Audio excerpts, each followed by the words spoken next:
The receipt was still warm from Nathaniel Crow's pocket when he laid it on Silas Whitlock's polished desk, the ink barely dry, the company stamp pressed deep into the paper, the amount written clearly in black, $15,000 paid in full.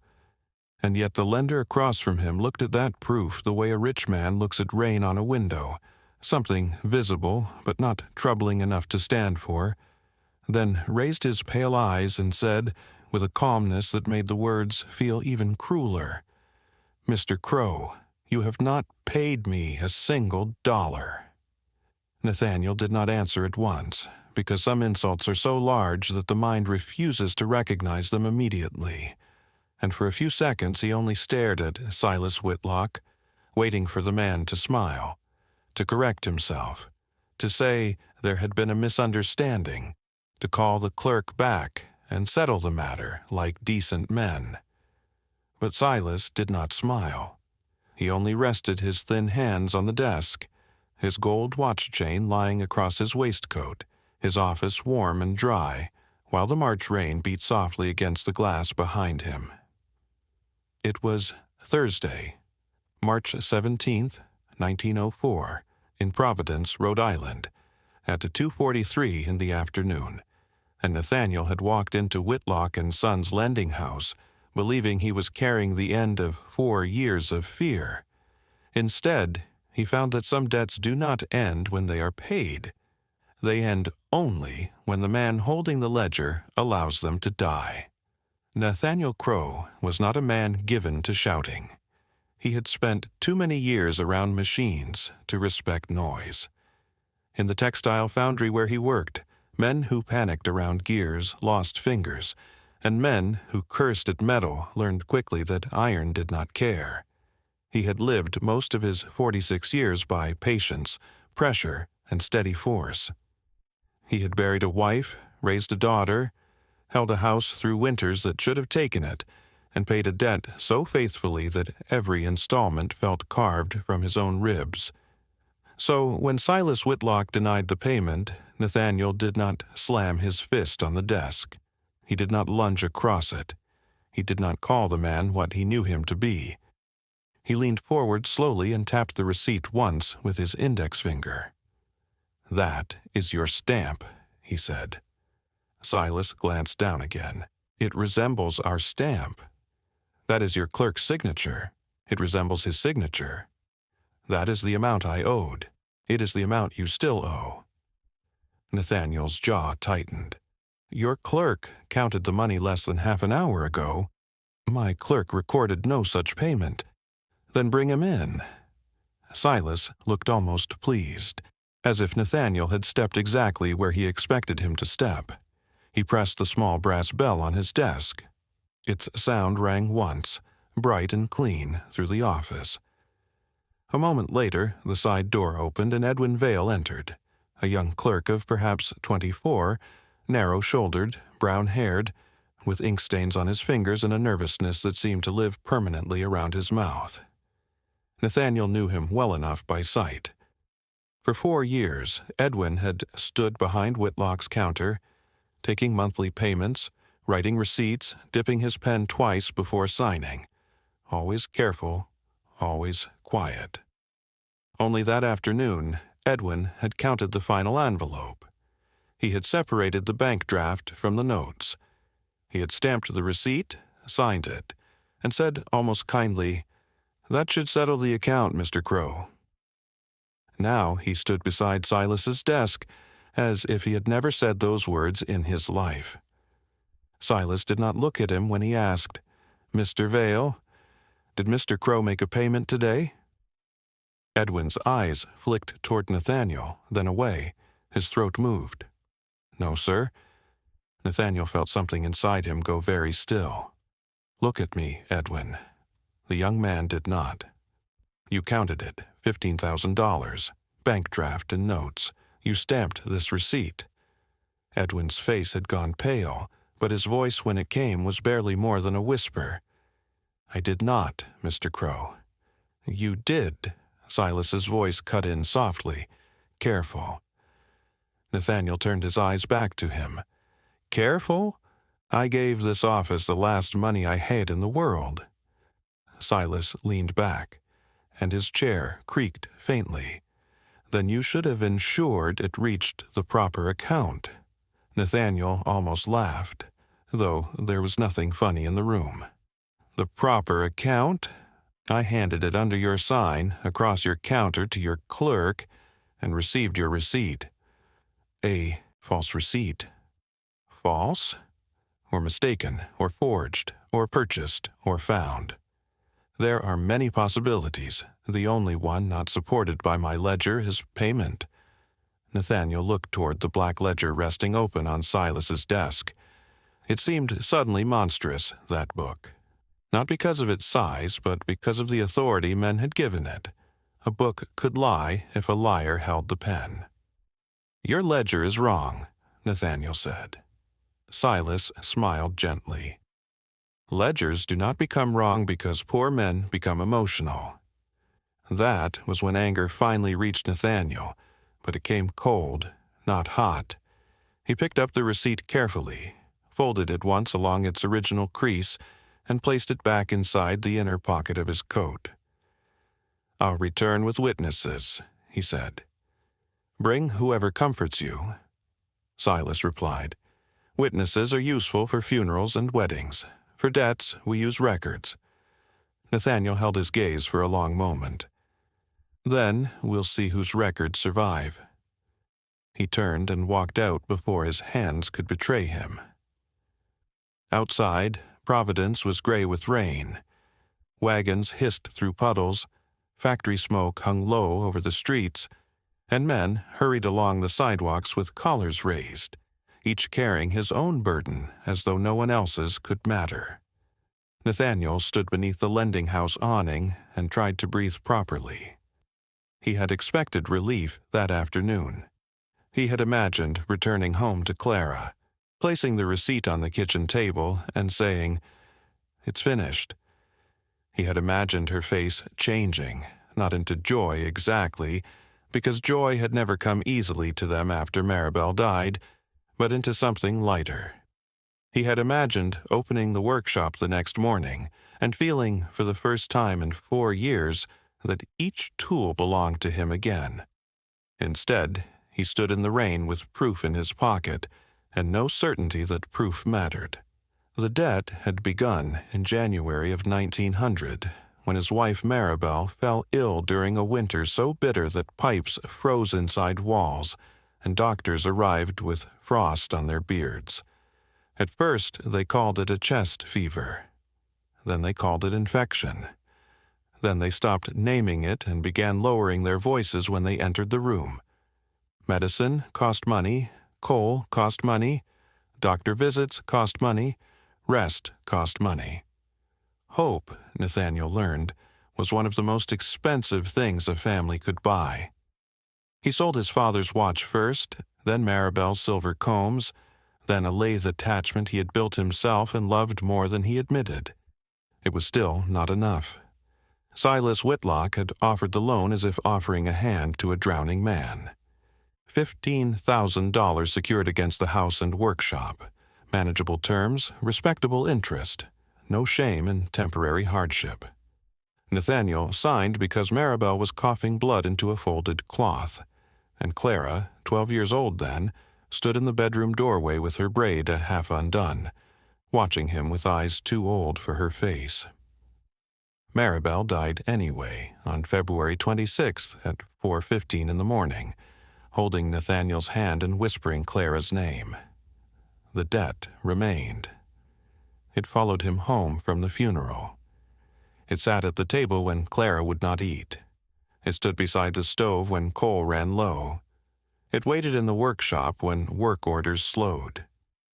It was there every month when Nathaniel walked to Whitlock's office and paid what he could, sometimes with money, sometimes with pride, sometimes with the small private dreams he stopped allowing himself. For 4 years he paid, and that morning, after selling the rights to a gear adjustment he had designed for North Providence Loom Works, he had finally gathered enough to clear it. The buyer had congratulated him. Nathaniel barely heard it. All he could think was, Maribel, it's done. His first stop after leaving Whitlock's was the bank. He entered dripping rainwater onto the marble floor, and the cashier, Mr. Albright, looked up from his station with professional concern. "Mr. Crow, I need confirmation of the draft issued this morning." "Of course." Albright turned the ledger, ran his finger down the entries, and nodded. $15,000, payable to Whitlock and Sons Lending House. Issued at 11:05 a.m. Write that for me. Albright paused. "Is there some difficulty?" Nathaniel looked at him. "They say I never paid." The cashier's expression altered in a careful way. Not surprise, not disbelief, but caution. Banks and lending houses drank from the same well, and men like Albright knew which currents not to disturb unless necessary. "I can confirm the draft was issued," he said slowly. "I cannot confirm what happened after it left this bank. I have the receipt. Then you have strong proof. They call it false." Albright looked toward the rain-streaked windows. "Mr. Crow, Whitlock and Sons has influence. Influence doesn't change ink. Sometimes it changes who is willing to read it." Nathaniel said nothing. Albright sighed, pulled a sheet of bank paper forward, and wrote a formal confirmation in a neat hand. When he finished, he sanded it, shook off the excess, and slid it across. "This is what I can swear to." Nathaniel took it. "Will you swear in court?" Albright hesitated only a second. "Yes." It was the first honest thing that had happened since Silas spoke, and Nathaniel held on to it as if it were a plank in dark water. From the bank he went to Doyle's print shop on Weybosset Street, where his oldest friend, Abram Doyle, stood over a case of type with ink on his sleeves and indignation already halfway formed before Nathaniel finished the story. Abram was a broad man with a red beard, and a printer's habit of treating words like weapons that should be sharpened before use. He had known Nathaniel since they were boys, stealing bruised apples from market carts and pretending they would one day own ships. When Nathaniel placed the bank confirmation and receipt copy on the table, Abram read them, then slammed his palm down so hard several metal letters jumped in their trays. "Silas Whitlock is a thief in a gentleman's collar. That may be true, but I need proof." "You have proof." "I need proof people won't pretend not to see." Abram's anger dimmed into something more useful. "I saw you leave the bank with the envelope." "You did." "I'll swear it. I need someone who saw me enter Whitlock's. Market Street was busy. Busy men remember little." Abram scratched his beard. "What about the clerk?" Edwin denied it. "Because he likes breathing and eating. Whitlock probably owns his mother's roof." Nathaniel's face tightened. Abram saw it and lowered his voice. "Sorry. No, you're probably right." Abram folded his arms. "Then we make lying more expensive than the truth." That sentence stayed with Nathaniel as he walked home. Clara was at the kitchen table when he entered, mending the cuff of his work shirt by lamplight. She looked up, saw his face, and set the needle down. She was 16 now, tall like Maribel had been, with dark hair pinned too severely for someone her age, and hands that had learned thrift before softness. "Papa?" Nathaniel removed his coat slowly and hung it near the stove. "They say I didn't pay." For a moment she did not move. "But you did, yes. You have the receipt. They say it's false." She stood, anger rising in her faster than it did in him. Can they just say that? They can say anything. Can they make it true? Nathaniel looked at his daughter and hated that he could not immediately say no. "Not if we fight it." Clara walked to the table and placed both hands flat on the wood. "Then we fight it." There was so much of Maribel in her voice that he had to look away. "It may take time. We've lived with that debt for 4 years. We know how to take time." He almost smiled, but the expression failed. "I wanted to come home free today." Clara's face softened. "Then come home fighting today. Free can come after." He folded the receipt and bank confirmation into the tin box where he kept every payment slip from the beginning. After Clara went upstairs, he remained at the kitchen table and laid the papers in order. April 1900 through February 1904, each receipt a small white marker on a long road of sacrifice. He remembered each one too clearly. The $400 paid after selling Maribel's sewing machine. The $275 paid after working 6 Sundays in a row. The $900 paid from a loom repair that left his hands swollen for a week. The $1,200 paid the month Clara needed new boots and pretended her old ones still fit. Numbers were never just numbers to a poor family. They were heat, food, medicine, dignity, postponed repairs, unsent letters, sleep lost and never recovered. At nearly 1 a.m., Nathaniel unfolded the final receipt again and noticed something strange. The company's stamp, which had been deep red that afternoon, looked darker now, almost brown at the edges. He held it closer to the lamp. The signature remained, the date remained, the amount remained. But the paper felt older than it should, softer along the fold. He rubbed the stamp gently. Nothing smeared. He told himself the light was poor. He told himself fear had made him foolish. Then he locked the receipt in the tin box, placed the box beneath his bed, and slept for less than an hour. The next morning, he went to Beatrice Hallowell, an attorney whose office sat above a pharmacy and smelled faintly of peppermint, dust, and wet wool.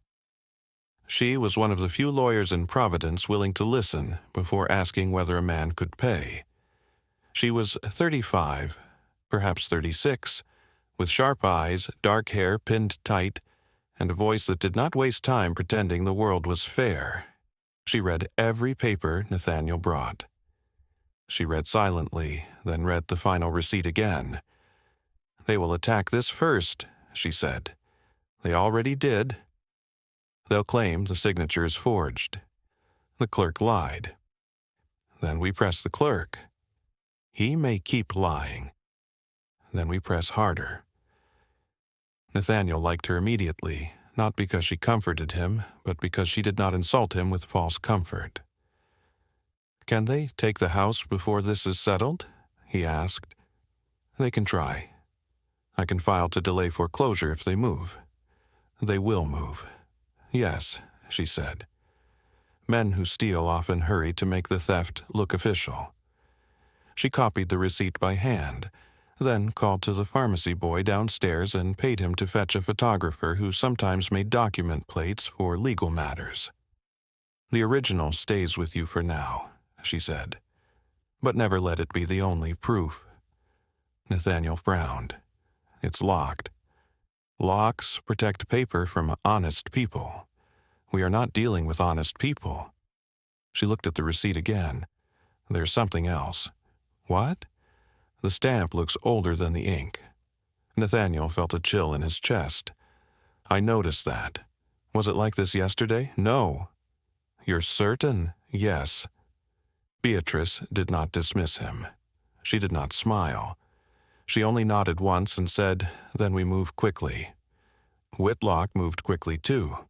On March 21st, a notice arrived stating that Nathaniel Crow remained in default and that foreclosure proceedings would begin against his house and workshop unless the outstanding $15,000 plus penalties was satisfied. Clara read the notice before he could stop her. "Penalties," she said. "They added penalties?" "Put it down." "No." Her voice shook. "He's charging you for not paying what you paid." "Clara, how does a man like that sleep?" Nathaniel took the paper gently from her hands. "Probably on sheets paid for by men who couldn't." She looked at him, startled by the bitterness in his voice. He regretted it immediately. "I'm sorry." "Don't be sorry for telling the truth." That evening, she helped him sort every document again.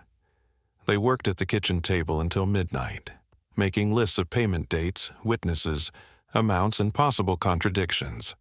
Clara's handwriting was neater than his. At one point, she said, if Mama were here, she would walk into his office and shame him in front of everyone. Nathaniel looked down at the paper. Your mother had a gift for making liars feel unclothed.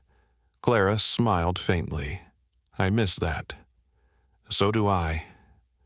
The first hearing came on March 24th, in a courtroom too cold for justice and too warm for comfort. Silas Whitlock arrived with 2 attorneys and Edwin Vale.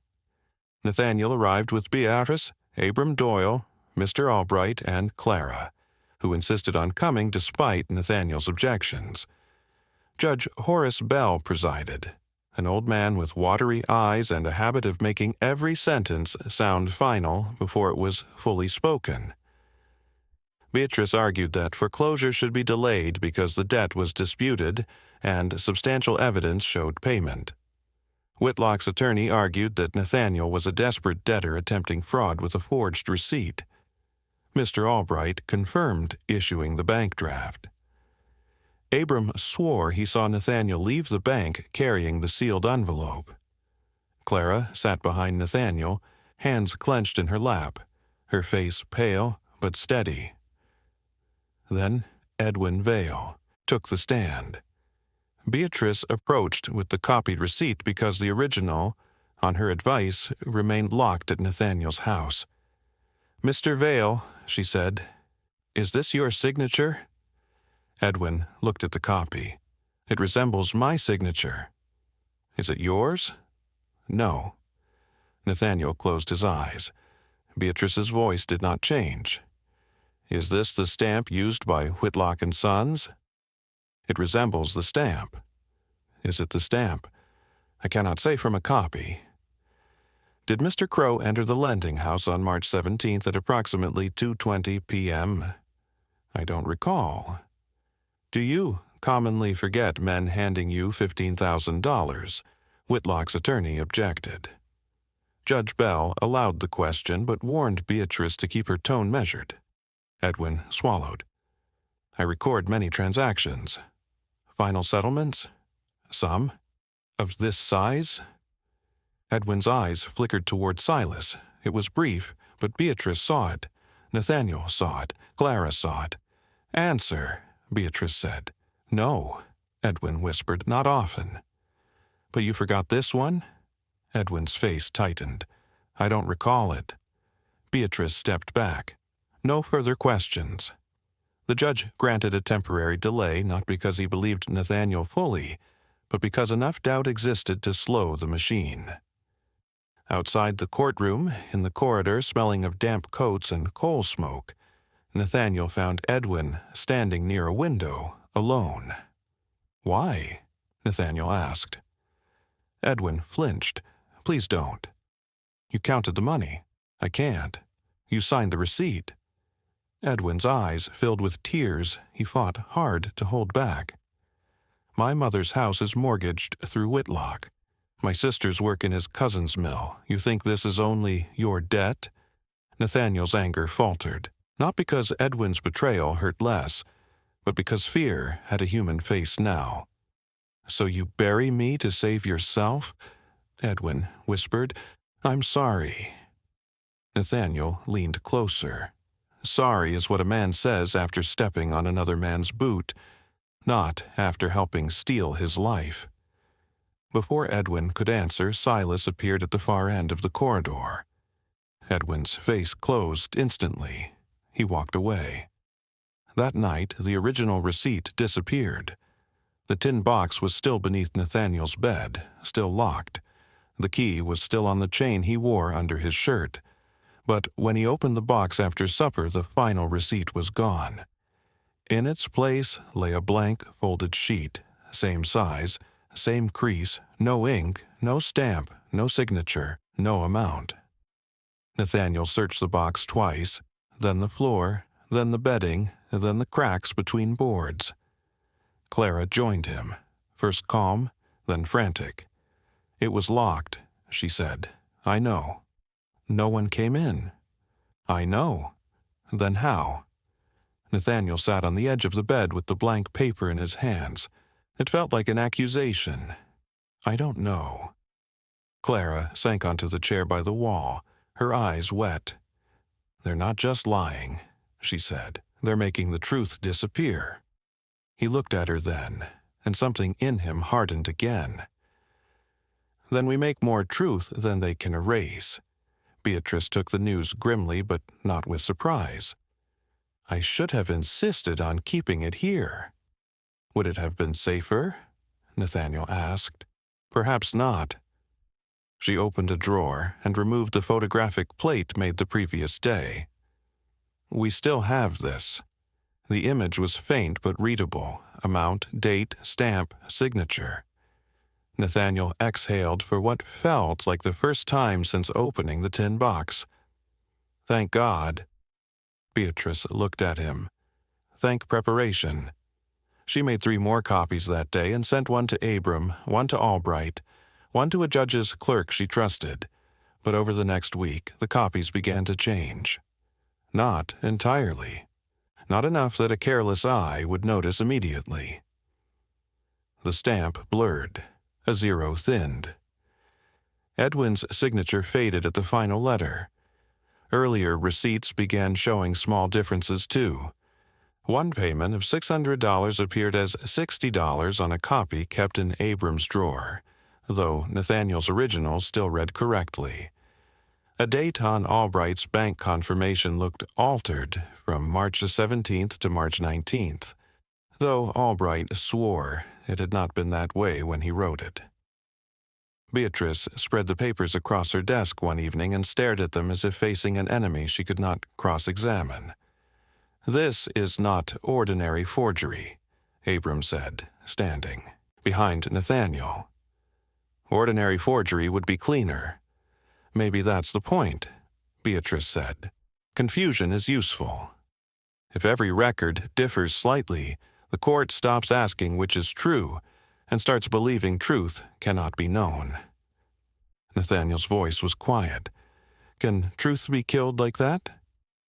Beatrice looked up. "Not killed. Exhausted." The word landed hard.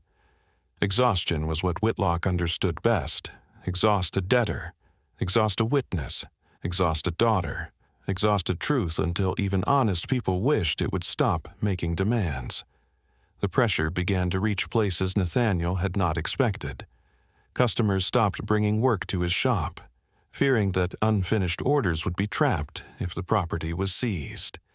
A supplier who had extended credit for years suddenly demanded payment in advance. The church deacon, a polite man with soft hands, advised Nathaniel to consider settlement for Clara's sake, as if surrender were a form of fatherly love. Worst of all were the neighbors who believed him privately but doubted him publicly. They lowered their voices when he passed. They said, "Poor man," in the tone people use when they are relieved misfortune chose another house. Clara noticed everything. One afternoon, Nathaniel found her in the workshop, running her fingers over the old workbench Maribel used to polish every spring. "If they take this place," she said, "where do we go?" "They won't." "That isn't an answer." He wiped his hands on a rag.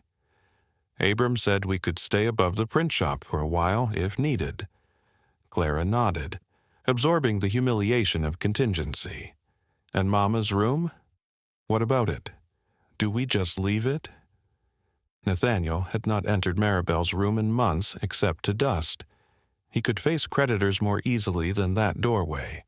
"No one is taking this house," he said, more sharply than he meant. Clara turned to him. "Then don't let them make you tired." The words struck him because they were exactly right. Whitlock's greatest weapon was not law.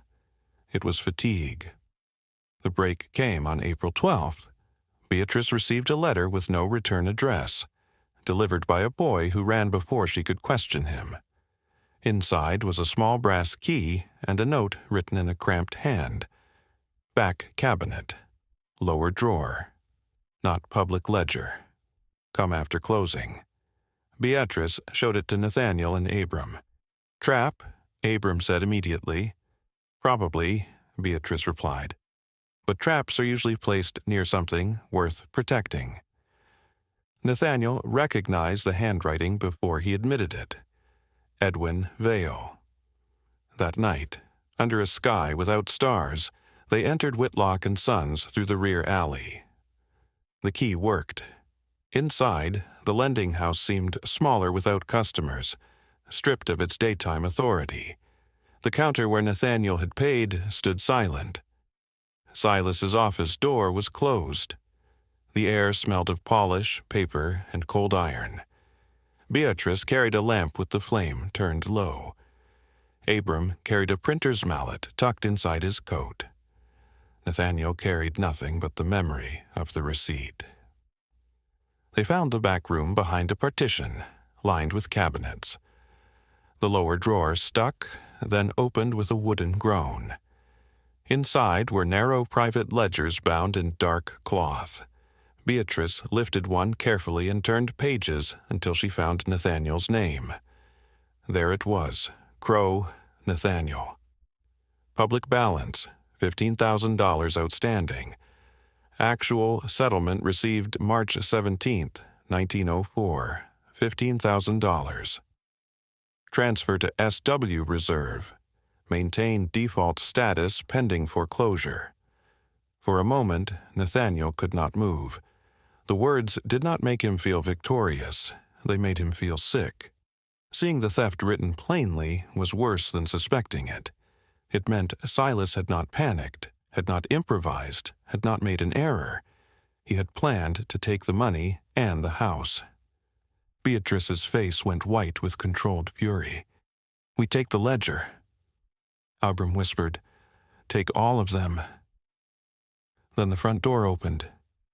Silas Whitlock's voice floated through the dark office. "Miss Hallowell, I confess, I expected more imagination from you."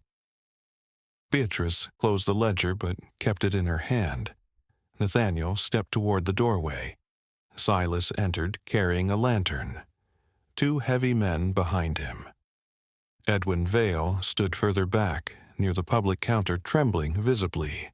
Silas looked at Nathaniel with mild disappointment. A debtor, a printer, and a lady lawyer breaking into a private office. It sounds like the beginning of a poor newspaper serial. "It sounds like fraud," Beatrice said.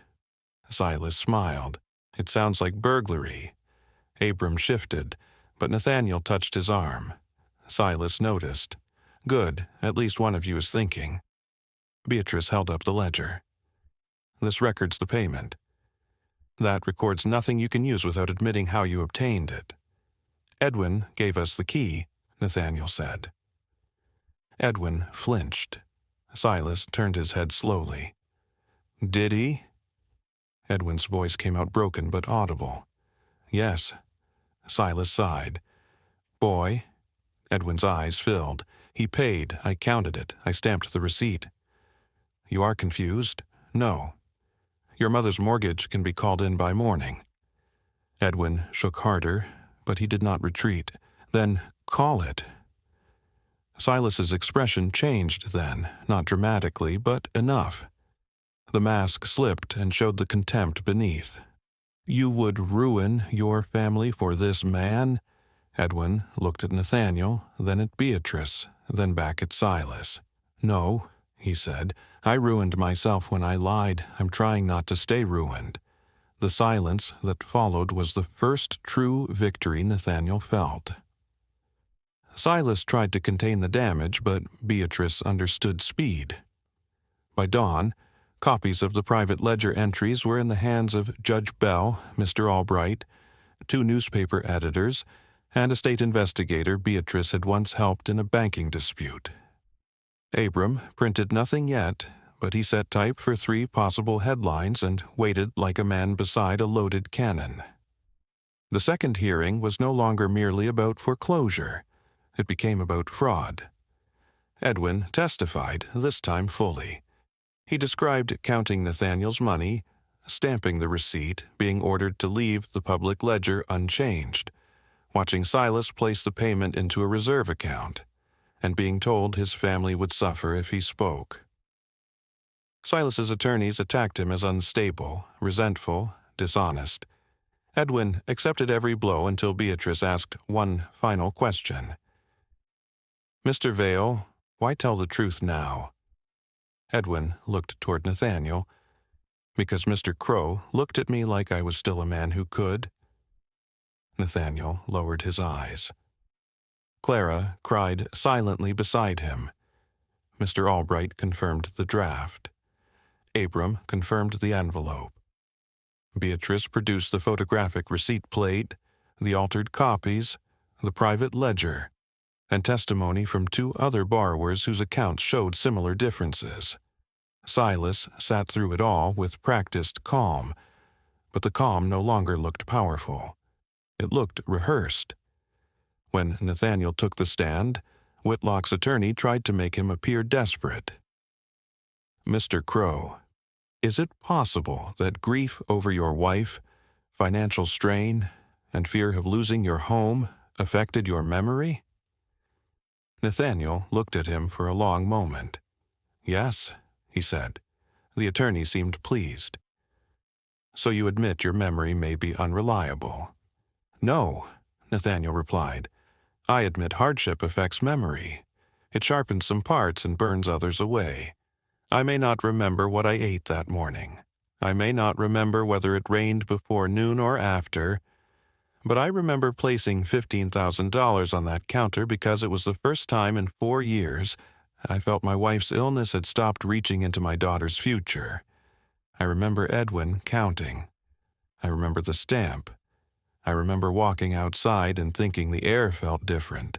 A man remembers the moment a chain comes off." The courtroom went still. Nathaniel turned slightly, not toward the attorney but toward Silas, and he remembers the man who tried to put it back on. The court ruled the debt satisfied. Foreclosure was halted. Whitlock and Sons was placed under investigation. Silas was not dragged away in chains that day because real justice rarely satisfies like a storybook, but his empire cracked.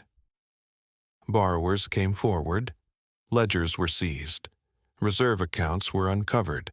Families who had believed themselves careless learned they had been hunted.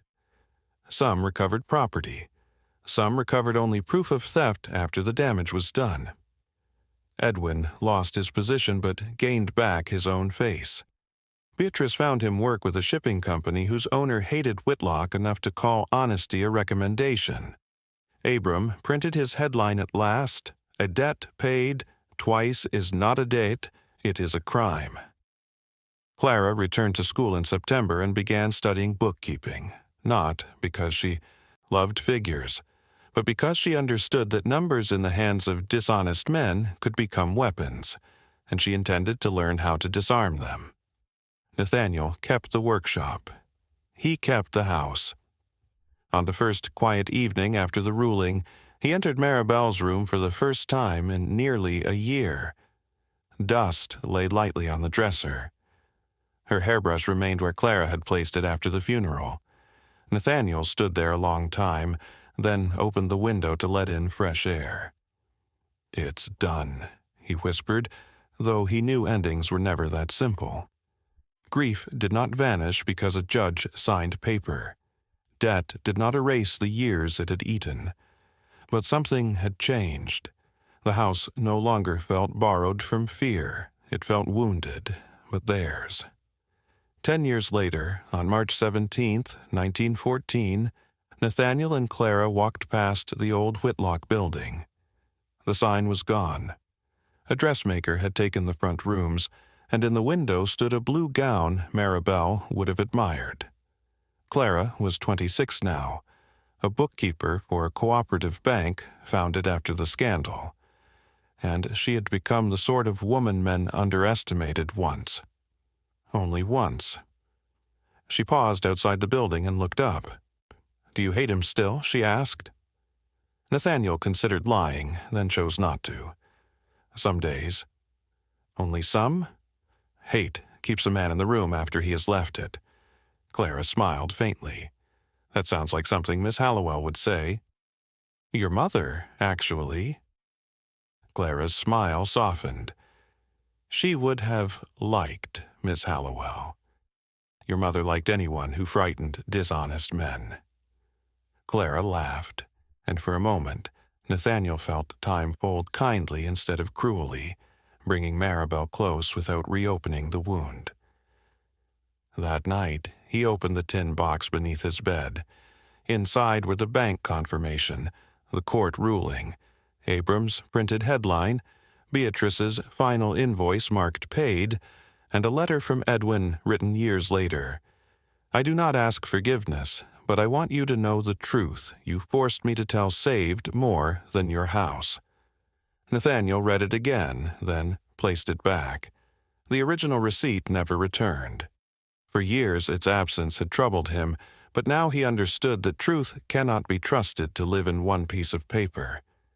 It must live in copies, in witnesses, in courage, in daughters who refuse to let fathers grow tired, in clerks who finally speak, in lawyers who know how thieves hide behind procedure, in friends who are willing to swear what they saw. He closed the box and sat in the quiet room, listening to the old house settle around him.